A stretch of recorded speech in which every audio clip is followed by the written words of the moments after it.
there, Parker Reed here, and welcome to PR Media, your home for everything movies and music through my eyes. And today we're going to be talking about a special film that was probably the worst but secretly best movie of 2020. But you're probably noticing it's not just me. I have some friends here. We got Mr. Kyle Grokowsky. Say hi, Kyle. Hi, Kyle. And we have Mr. Tyler Tolan himself. Hi. He's a man of few words, but you will hear from him in this video. And the reason that we're all in this video today is because Kyle's in town. He's up here from Milwaukee, and we watched a film today that was quite cringy, and I just feel the need to record our reaction to it. It is, of course, Mr. Robert Downey Jr. in Dolittle. And yes, I went on 4K because I have little self-respect for my money. And the reason we watched this is because when I watched it in the theaters last January, it was the weirdest, most unnecessary, highest budgeted piece of crap that I'd seen in quite a long time. And nothing has rivaled it in terms of weird CGI moments than Cats a few months prior to it. So Kyle, what is your snap reaction to watching Dolittle? Because I know I've told you about it, but this is the first time you've actually sat down and watched it. You know, Dolittle does very little for me. Hey. I feel like the trailers marketed it as a at least a much more serious film than it turned out to be. It's definitely lighthearted. There's comedy in it. Comedy?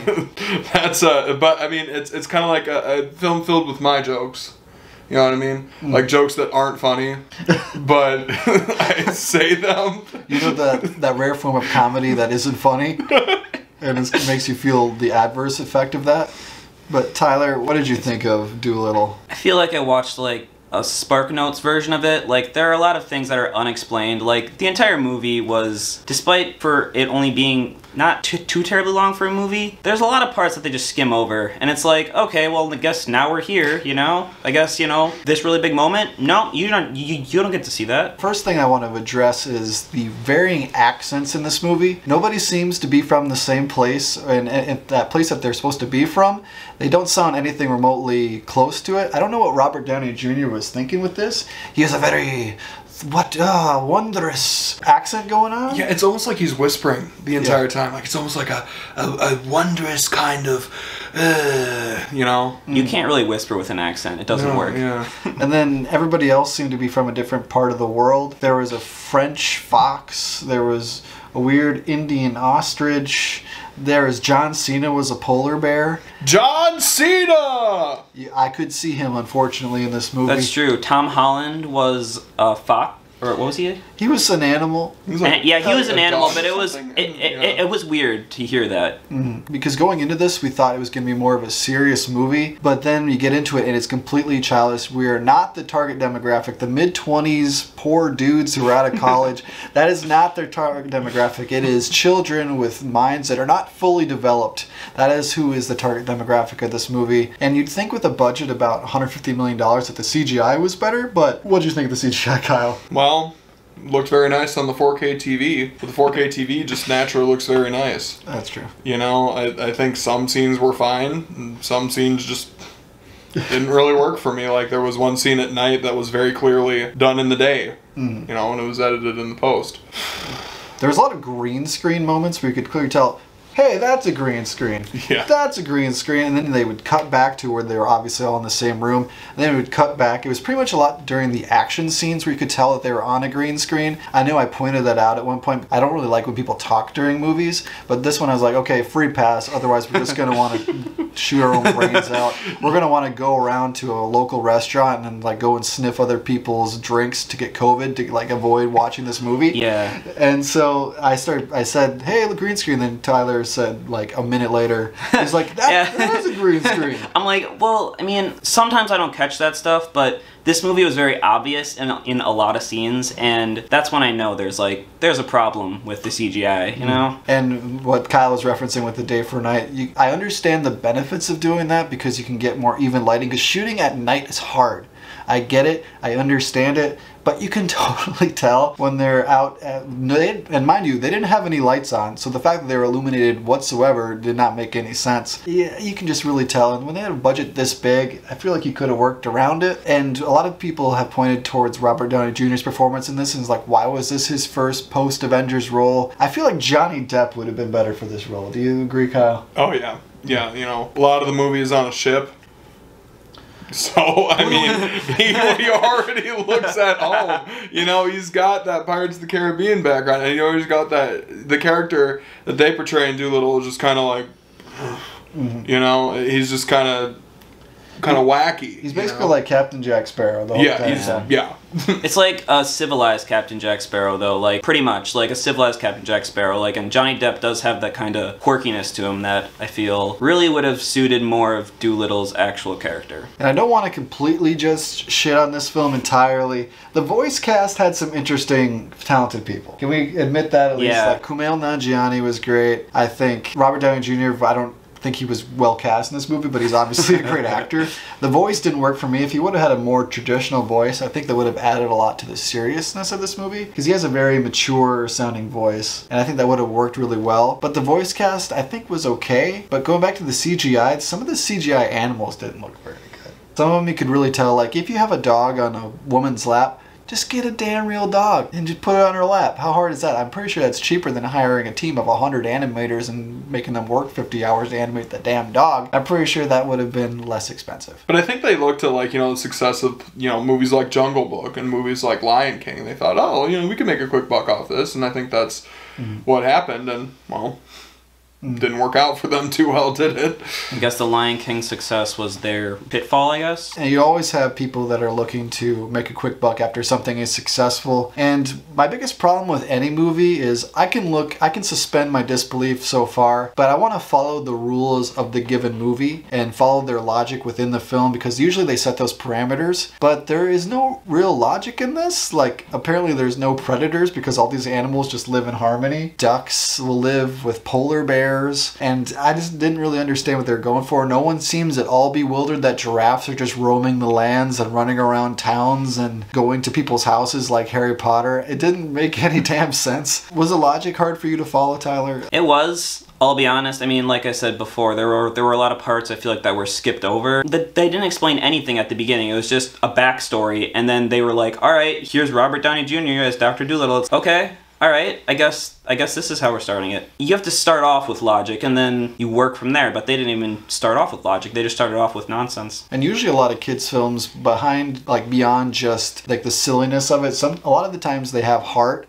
And this movie had some attempts at heart, but when they would about get there, when they're about to the breaking point of having it, they'd cut it off with a joke. That was annoying to me. It almost felt like I was watching a Marvel movie at some times. Some of the lesser Marvel movies, some of the Marvel movies have a lot of heartfelt moments, but some of the moments in kind of like a Guardians of the Galaxy sometimes when they would have that happen. Were you annoyed at all by that? Oh, yeah. Key in this, I think, was the relationship between, you know, Robert Downey Jr. and the kid that was in it. And they were having some, like, heartfelt conversations, and all of a sudden there was a joke with monkeys in it. And it's like, really? You killed the whole mood with it. Yeah, it took me out of pretty much every scene, every attempt at character building that they had. Tyler, did you connect at all with this on an emotional level?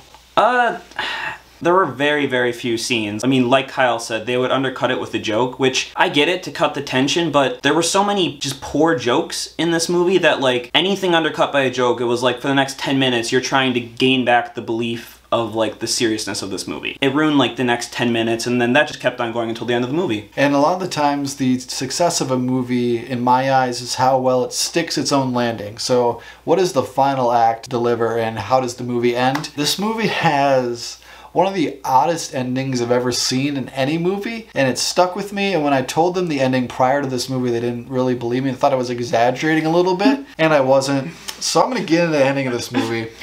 So they encounter a dragon, and there's a big battle, and it's like, oh, it's scary, scary. And it turns out the dragon's just mad because it has a lot of things stuck in its ass. So Yeah. Nobody told me there'd be a dragon.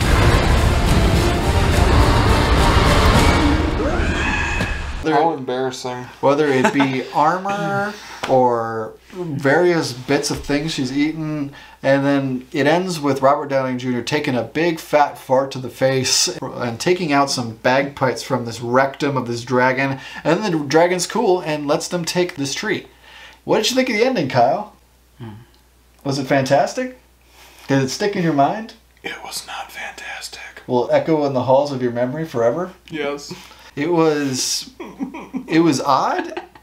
And turns out that was a reshoot. So they added that. Really? That was What? That was tacked Really? on. That was not the original ending. Ah. They were like, Why? okay.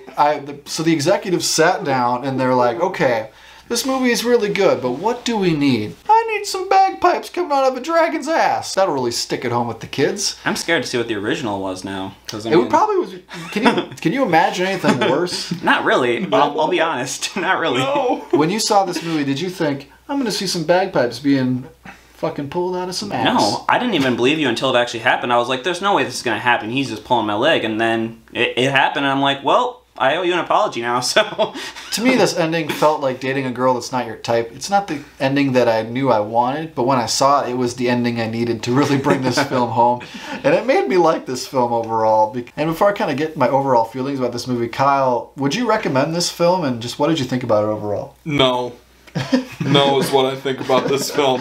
I don't think it needed to be made. I think, when I heard about the film is coming out, all I could think about was, why are we rebooting Dr. Dolittle? Dr. Dolittle was a fine movie with Eddie Murphy. I don't know why we need another one of this. No. Because cash. Money. Dirty, dirty money. Tyler, would you recommend this movie, and what were your overall thoughts on it? Well, my overall thoughts were, if done properly, it would have been just barely watchable. But now, after seeing how it was done, if you really want to laugh, I mean, go for it. Like, if you want to laugh and talk through a movie and, like, make fun of it, like, go for it. But if you're sitting here coming for a serious movie, just ignore it. I would definitely recommend this movie because just for the sheer and utter confusion that it brought upon me, I enjoyed it more the second time when I wasn't the only person in the theater watching it. The first time I wanted to leave, I wanted to dig my face into this popcorn and just like forget that I existed for 2 hours. But I did exist. For some reason, this exists. And it exists on 4K. Think of all the great films that we don't have on 4K, but we have Dolittle on 4K. Do we have The Godfather on 4K? No. Do we have Cleopatra on 4K? No. Do we have B-Movie on 4K? Do we have Titanic on 4K? We do deserve B-Movie on 4K, though. Dude, if B-Movie was on 4K, I would get the limited edition $400 box set and tote that around like it was my newborn child. That's how great that would be. But Dolittle, I think just for the sheer and utter bewilderment that it brought upon me, I would definitely recommend you watch it. But out of 10, what would you give it, Kyle? 3. That's higher than I thought you were going to go. I thought you were going to be like 0, negative 17. No, I mean, the performances are fine. You got some big name actors in it. It's good for a laugh, I guess. If you want to see some things pulled out. If you just got done with Game of Thrones and you want to see something pulled out of a dragon's ass, then there you go. If you're into that sort of thing. Yeah, if you just can't get enough of the dragons, then sure, yeah. What about you, Tyler? Out of 10 and... 2.5. I mean, 2.5. I mean, I don't like giving movies that low of ratings, but like this was worth that low rating. The quote here at the bottom of the title is, he's just not a people person, and this is not a movie for people of any different demographic. Out of 10, as a movie, I'd probably give it a 2 on a schlock meter. I'd give it a 9. So it's definitely a weird curve that you got to go with this movie. If you want something to get drunk to and watch, I think this would be great. There's nothing more I want to see when I'm drunk than a dragon having stuff pulled out of its ass. But just for a movie, there's a lot better ones. This will echo in your minds forever. You'll always remember this. I mean, I will, but do I want to remember it though? It's like the first time you get herpes. You can't get it again. The first time. What? You can never get it again. I guess not. The first time. Exactly. It's like you already caught herpes from this. You can't re-get it. Right? There you go. Okay. Dolittle is the herpes of movies. It doesn't feel good the first time. You enjoyed your experience. But I don't know. I wouldn't say enjoyed, but... That's true. I guess it depends on your level of transmission. I guess, yeah. Well, that's unfortunately all that we have for today. Thank you guys so much for joining me. I really appreciate it. Thank you very much. It was fun. Yeah. It was a pleasure. And thank you so much for watching this video. If you liked what you saw here, you can check us out on Facebook or Instagram and like, comment, and subscribe if you so choose. My name is Parker Reed. You've been watching PR Media. Keep supporting physical media, and I'll see you next time. Thanks, guys. Herpes.